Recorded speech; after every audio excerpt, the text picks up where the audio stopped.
born again churches. People think wealth, people think affluence, people think influence as well. And I wonder though, I see your place humble. You've been doing this for 10 years. Yes. I have not seen your private jet.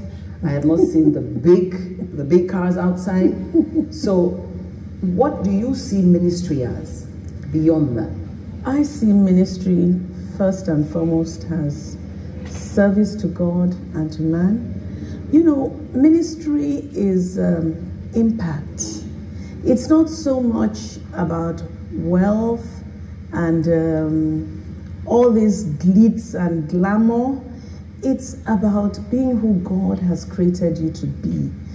I asked that question because the case study that's making us want to speak to ministers across Nigeria, for anybody who's open to us, is one of someone who shares your name. Her name is Busola Dakoro, okay, who has recently come out to say her pastor at some point in time had raped her in the past. Now there's been a lot of controversy, and we decided to come to Ilorin, to the home where this particular pastor originated. And I'm aware that you must know him. It's impossible. Ilorin is a small place. Do you know this pastor? Are you aware of this case? And what are your thoughts with regards to this case? I know Pastor Biodun. Actually, Pastor Biodun at some point was quite close to me. When you say close, what does that mean?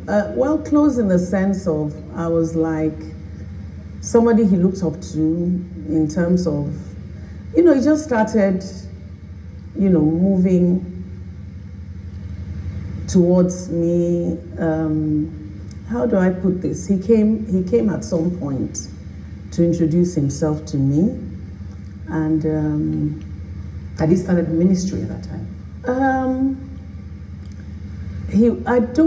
I don't know if he had started ministry the way it was at a point. But let me say, he came to me and he said he was planning a program and he wanted to give me. I was one of those he wanted to honor, and so I said to him, I said, but I don't know you and you don't know me. So I'll be very slow to receive that kind of honor. I need to know you. So I didn't go for that program. But he later came and dropped the gift that they were, you know, planning on giving me. So after that, he started to come. It was like a clock with something on it. After that, he started to come to see me and talk to me about his church. I think by that time they were at Pipeline Road, and my house is off Pipeline Road, and he was living off Pipeline Road. And he appeared to be a very, very respectful, you know, young man who was just trying to find himself in ministry. And so I drew near to him and his wife. I used to go and visit them in their home. They would come to visit me in my house. My husband knew him and everything. But, you know, at a point, he left Ilorin. He didn't really tell me when he left Ilorin. I didn't know when he left Ilorin. But at some point, I just realized that the relationship had broken, you know, and... there was no reason for that, though? No reason for that. Okay, now I went that way because this particular pastor became somebody very influential, still is, and are all pastors built to be that influential? If their life is to live the life of Christ, right, are they built, how does it happen that a pastor ends up having so much influence? Because influence can be abused, I'm sure you know that. Yes, I know that. You know that God himself is a God of influence, and he created us for influence, but influence can be either negative or positive. We as pastors, we are called to have positive influence. Sometimes it becomes an avenue for manipulation, which is not right. Manipulation of the congregation. Of the congregation, which isn't right. You see, I believe, and this is what I tell the women here, everything about us, about our preaching, is about someone. His name is Jesus. We draw our influence from him. And Apostle Paul said, be you a follower of me as I am of Christ. So everything about us is supposed to ooze out Christ. And the Bible tells us, let our moderation be known to all men. No, let's come to the case at hand. A young woman, several years after, comes out and says, my pastor did this to me. Now she goes to make it public because it's something that is not easy to do. People castigate her, people say all kinds of things about her, but we haven't heard anything from the Christian fathers or from even the person who is the accused in this case. What do you think about that? That is horrible. That is totally unacceptable. And I personally, I am disappointed that people who are maybe nominal Christians or not Christians at all are making so much noise about this, whereas the Christian body is so silent. We're as silent as a graveyard. They're probably investigating. Well, I don't know. Maybe they are investigating, but I believe that this is a stand. Exactly. There has to be a stand. That, you know, this is an issue that cannot be swept under the rug. It can be swept under the carpet. We can't pretend as if it didn't happen. We can't pretend as if we're deaf, we're not hearing, or we're blind, we're not seeing. That does not glorify God in our lives. Have you reached out to Pastor Biodun Fatoyinbo yourself? Because you know him, you say. Have you reached out to Busola yourself? Because you know them. Yeah. You see, concerning Busola, what happened was in 2011, a young lady joined this ministry. Her name is Fumi Ayeni. And she joined during our formal inauguration ceremony at Kwara Hotels. She filled a membership form and she became a formal member of this ministry. And somehow she really truly gravitated towards me as a mother. We became quite close. And, you know, she used to talk with me and everything. And, you know, we were, you know, when you run a ministry like this, you are not close to everybody. That's right. But she is a daughter in whom I'm well pleased. All my daughters are daughters in whom I'm well pleased. But in the sense that she has consistently been very close to me. She has shared deep things with me, you know, even about her life personally and everything. So one day in 2011, Fumi walks into my office here and she's actually very agitated. She said she's, you know, everything about her was, I don't know, ruffled. So she sat down and then she said, Mommy, it's not about me. It's about my sister. Older or younger? She said, my younger sister. So I said, what is it about your younger sister? She said, my younger sister has been facing deep psychological challenges since something happened to her years ago. So I said, what kind of psychological challenges? Is it spiritual, psychological, or what? She said, my sister was raped by a pastor. So when she said that, you know, so many emotions ran through me because number one, I'm a mother. Number two, I'm a pastor, you know, and I was speechless. So I said, your sister was raped by a pastor? She said, yes. She said, and since then, her life has not remained the same. Did you ask who the pastor is or was? Yes. And she said, I asked who the pastor was. She was a bit hesitant, I think, because she didn't, I mean, I don't know what, you know, it's just difficult. Because you were on his side? she didn't even know. No, she didn't even know I knew Pastor Biodun. She didn't know I knew Pastor Biodun. And she said to me, Biodun Fatoyinbo. At this time, he was no longer in Ilorin? No, he was no longer in Ilorin, and I hadn't heard from him in years. You know, I actually didn't even know where he was, to be quite honest, at that time. I'll tell you how I knew where he was. I actually didn't know where he was. I didn't know. You know, when she said, Pastor Biodo Fatoyinbo, one of the things that goes through your mind at this time is, what could have possessed a man of God to do this? And then also in your mind, you're thinking, maybe this a devil thing. You understand, and you are thinking, doubt her. No, to be quite honest, to connect all those things was a bit difficult for me at that point. It wasn't something I was expecting to hear.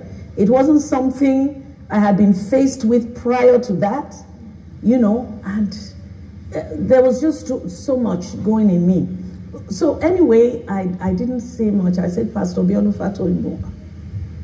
Then she said, Mommy, the reason why I have come is because I want you to speak to my sister. I think that you counseling her would help her because you're a mother figure. And I want you to talk to her. I said because she is distraught. She's distraught. She has gone through terrible personality changes. Wow. She said Busola was the best in our home, in our family, in terms of her commitment to God. We were all looking up to her, and she said she felt very responsible because they made her go where? To the church. They made her start to attend. To attend the program and the church. She didn't want to go, and this thing has happened and everything. So I said, for me, God is in control, or something to that effect. I can't really, I too, at this point, was going through a lot of emotions. Number one, I knew. Yes, I'm going to pause and put in my 2 cents. Those of you who get irritated with my 2 cents, you need to keep stepping. Thank you. But this, for my American viewers, this story broke out maybe 2 or 3 months ago. It was trending all over social media. There's this pastor in Nigeria, Africa. His name is Pastor Biodo Fatoyinbo or something like that. Some people call him Fat Oyimbo. But a young lady came out named Bisola Dakola, accused him of raping her, I think about 20 years ago or so, when she was 15 or 16 years old. And she finally just had the boldness to come out 20 years later. And all the social media went on. Many people went against her and said, why you waited so long? And we want to see evidence. We want to see proof. And touch not God's anointed. And the pastor himself brought some kind of letter out, I think shortly after that, saying this is a scam and they're trying to extort money out of him, blah, blah, blah. But from day one, I believed her 100%. I never doubted her. And I made my stance known all over my social media platform. You can go there. You're going to see my posts from day one. I stood my ground. And I believe her. Why? There's something called the gift and the spirit of discernment, which unfortunately many Christians lack these days. Yes, granted, we live in a system where by law, legally, you should be charged with due process, where you have to actually go to court and put evidence and prove whether you're guilty for the crime alleged. Yes, I understand that. With all that being said, and he needs to go to court and he needs to be charged and he needs to be locked up. We don't need another sexual predator and a pervert and a rapist behind the pulpit claiming to be a man of God and hiding behind the title of a pastor. And when he has thousands, probably thousands or hundreds and thousands of victims all over the place, and they are afraid to come up and speak up because this culture in Africa, most part of Africa, when you are raped, you are considered a used and a damaged product. Who's going to want to marry you? Who's going to want to date you? It's like almost like you want to get, first of all, the culture in Africa forced that women have to get married up to at a certain age. That's number one. Number two, if you're not married at a certain age and then you go and say you were raped, that's forget about that. You're not going to be married. Do you see what I'm saying? So the culture of Africa, and Africa also have a culture of silence. That will, oh, don't talk about the man of God. Don't touch his anointed. You just sweep it on the carpet and just go ahead, pretend. And there's so many. I pray from day one when I heard that young lady came out. I stood my ground. I took my side with her, and I'm standing till today. And from that day that story broke out, I have been praying behind the scene every day that God will bring forth more evidence, concrete evidence that is undeniable, that will lock this sexual pervert up behind bars and throw away the keys, and let all his victims, let vindication and justice come to all his victims, that it will come out. And when they come out, that the society should not stigmatize them and curse them and shame them and ridicule them again when they have already been ridiculed and shamed and ostracized. That the so-called millions and millions he has, they must sell that church building. They must sell all his private jets. They must sell all his Gucci product. Everything he has, sell it. And equally distribute the money to his victims. Because most of the women in Nigeria and Africa, they're probably poor. And they went to the church looking for help, looking for solution to the problem. And he had raped them and left them. Most of them, I bet you, they need help financially. I say sell everything. First of all, that's not a church. Not because you call it the house of God and you call God's name on something, or you slap the name of Jesus on the building. Doesn't mean Jesus is in that building. Doesn't mean Jesus approved of that building to be a church. So I say sell it all his property, all his assets, sell it, and equally distribute the money to his victim. Let them have some kind of decency and some kind of life. I know money cannot pay it all, and money cannot wipe away your pain and your shame. But at least, can you imagine somebody rape you and then you are poor, you're impoverished, on top of that you are ridiculed? Can you imagine that? At least some kind of little compensation to help for the pain. But building Fatou Yimbo, however you pronounce your name, sir, I believe her 100% from day one she came out, and I stood my ground. I'm still standing today. I'm going to continue to pray that the God of justice and vengeance will vindicate the victims that you have victimized with your sexual, perverted, evil, wicked, demonic, debauchery, appetite. And then you have the audacity to even use and to hide behind the cloth in the name of Jesus. That name you guys have hidden behind and used for so many years to sodomize and to sexually abuse, emotionally, physically, financially, spiritually, rape the people of God. That name will begin to rise up and judge all of you. In the name of Jesus, I pray let the victims come forth and have some boldness. For me, God is in control, or something to that effect. You know, I can't really, you know, I too, at this point, was going through a lot of emotions. Number one, I knew Biodun. I couldn't really marry the Biodun I knew to what you're hearing. What I'm hearing. You know, so I had to process all that. Eventually, at some point, she now called Busola. And even on the phone, I knew I was speaking to a troubled soul. So even on the phone, yes, you could tell that she was troubled. Oh, she was troubled. She was truly 8 years troubled. ago. Yes, she was truly troubled. What troubled her? What was that? Yes, it was like, why would this happen to me? One, and what have I done to deserve this? And this is just too much for me to handle. Anytime I try to get away from it, it catches up with me. I don't know how to get my life back. That is the summary of everything, you know. And she was not happy about herself. She was not happy about where she was or where she had to go through. Was she married then? She was not married then. It was part of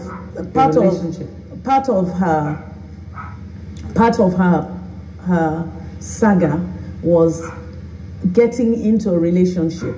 You know, she wanted the relationship. At the same time, she didn't want the relationship because of her past. She was going through, it was like a really Mr. Jekyll and Mr. Hyde character thing. You know, it's like mood swings, you know, personality, total personality change from the perspective of of those the victim. Yes. Ma'am, this speaks to the typical psychology of a rape victim. Oh yes, I've handled quite a few rape victims. I've handled quite a few rape victims, and I must say that at least 3 of those that I handled, among the many that I handled, actually alleged, you know, because I don't know, they were not willing to come out, you know, but they alleged that it was the same pastor, you know, but, you know, there's no way to prove it, because if they're not willing to actually come out and confront the pastor, which is one of the deep pains that I have personally, because I see all these broken victims and they're not willing to confront the people they're alleging have raped them. They're, for 3 reasons.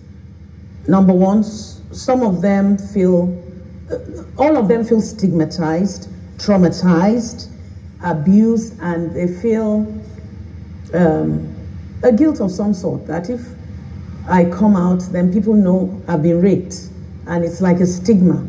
Some of them, once it's a man of God, because I handled others that it's not this same man of God, but another man of God, that they say it's a man of God, that they allege it was a man of God that did this to them, you know.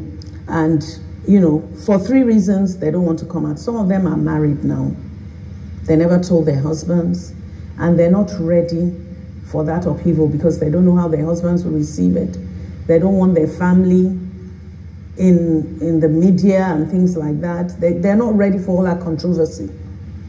Some of them are not married, and because they're not married, they feel, who will marry me if I come back out, if I come out now and I say I was raped.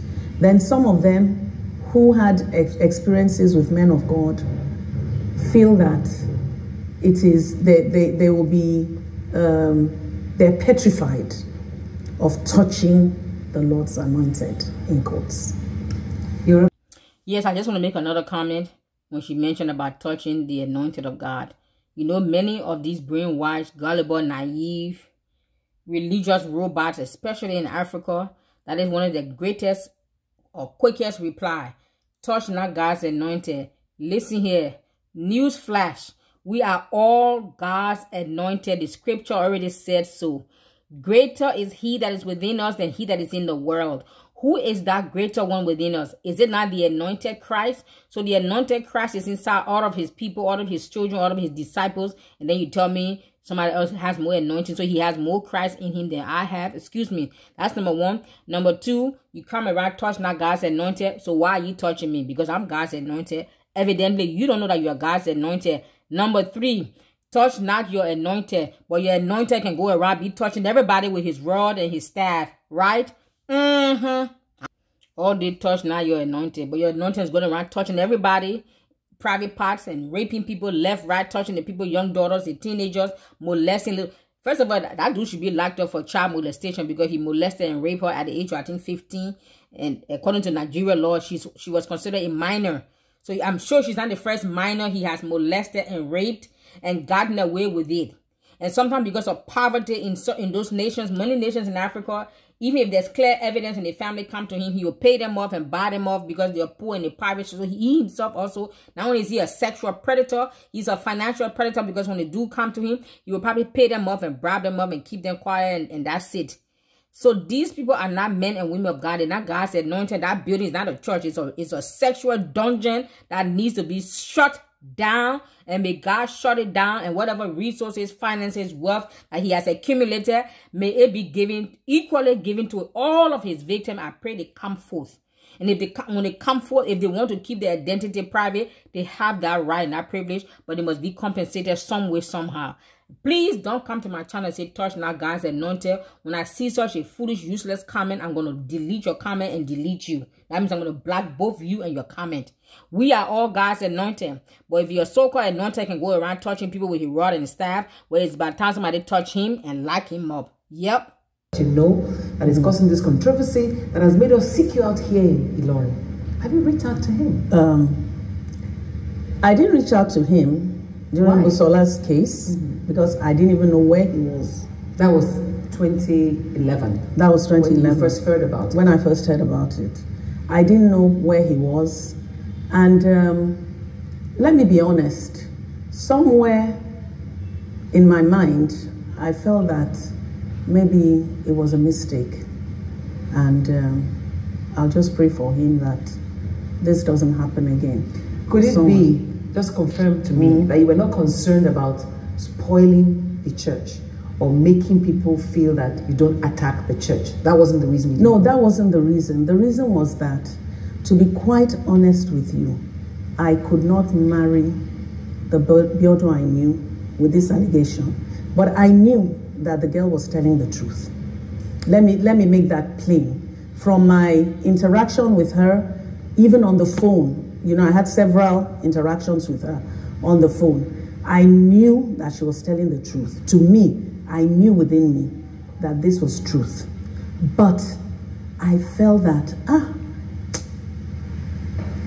you know, that it's like the devil. Do you get what I mean? I felt I felt it was a one-off thing. That it's the devil this, you know, like this thing. It's, you get what I mean. So I didn't know where he was, and I wasn't really going to pursue it except in the place of prayer for him, you know, and think that, you know, I just Do you regret that now? Yes, I think I do. Because, you see, what now happened was I eventually reached out to Biodu, and I'll tell you how I reached out to him. I slept, and I had a revelation. And in that dream, I saw myself being transported in an elevator. Reverend Osset can confirm this. But being transported in an elevator, and I was transported up to a penthouse. And the elevator opened in front of a door. And I stood in front of that door, and I was transported through the door. The door didn't open, I didn't knock. And on the door and on the bed, I saw Reverend Biodu. With a female? With a female. So I said, wow. Isn't it a throwback to what you had heard? Because this probably was like 4 years after? It was not a throwback to what I had heard. It wasn't a throwback at all to what I had heard. I'm going to tell you what happened and how I knew it couldn't have been a throwback. I saw Reverend Biodu on the bed, and I said, Reverend, Pastor, how can you be doing this? This is wrong. This is wrong. You can't do this. It's wrong. You're a man of God. And he leaned up the bed and he looked at me and he said two things. He said, there is a grace that covers this. And he said, even if you want it, I will take care of you and show you the world. I didn't know the import of those words. When I had that dream, I woke up, said, Biodu. Then I ran to Reverend Osset, because Reverend Osset is spiritual father. My spiritual father. I go to his church. And I said, Reverend, this is the dream I had about Biodu. I didn't even know it was in Abuja. I didn't know about Biodu. I didn't even know Reverend Osset at that point. I didn't even know Reverend Osset was had ordained him into ministry or was his spiritual father. I didn't know all that. And I said to Reverend, this is a dream I had about Biodu Fatoyinbo and everything. And the next thing Reverend said shocked me. Could it be that Biodu has not stopped this? That's what Reverend said. Can you imagine the Reverend, his spiritual father could make such a statement, that means they knew this man is a sexual predator and they cover it for all these years. Don't you know God will find them guilty also as charged? That means the sin and the blood is on their hands also. So when building go down, all of those who knew that he was a sexual predator and they cover it up, they hid it and they cover it up, they are also just as guilty as the perpetrator. It's like you being an accomplice to murder. Guess what happened in the court of law? Guess what? You will be charged as guilty as the person also who is the murderer.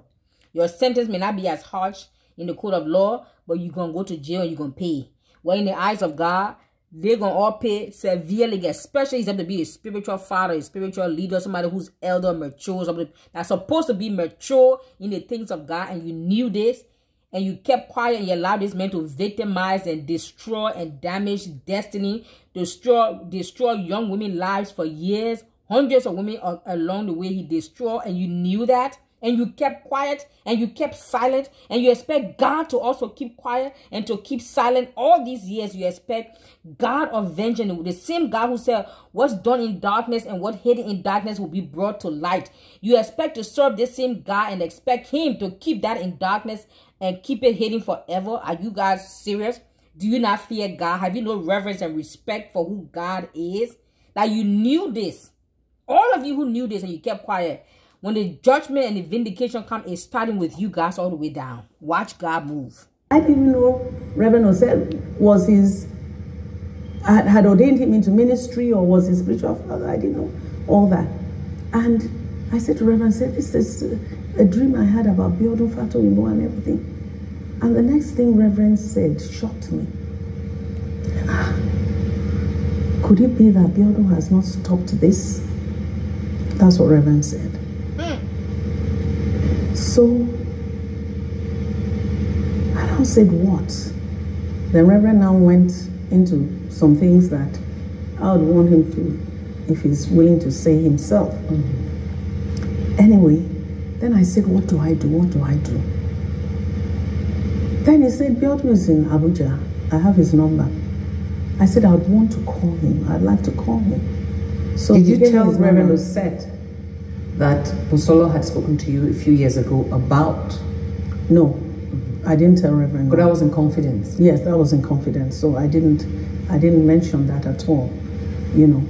So I now got his phone number and I called Biodun. And I spoke to him and I said, Biodun, this is Pastor Misolotu.